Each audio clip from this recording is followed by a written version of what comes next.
أريد أن أقرأ لكم ما تيسر من سورة البقرة.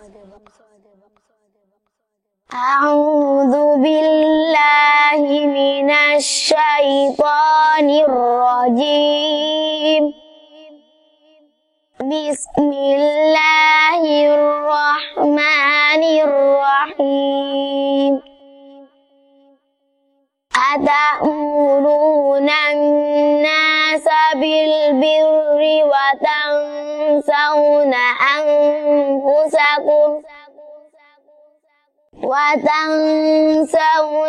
أنفسكم وأنتم تتلون الكتاب أفلا تعقلون واستعينوا بالصبر والصلاة وإنها لكبيرة إلا على الخاشعين الذين يظنون أنهم ملاقو ربهم وأنهم إليه راجعون.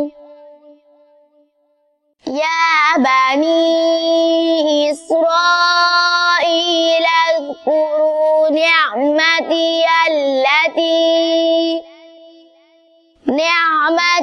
التي أنعمت عليكم وأني فضلتكم على العالمين. واتقوا يوما لا تجزي نفس عن نفس شيئا ولا يقبل منها عدل ولا يؤخذ منها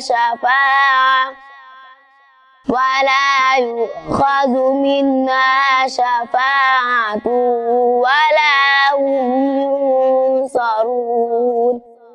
صدق الله العظيم.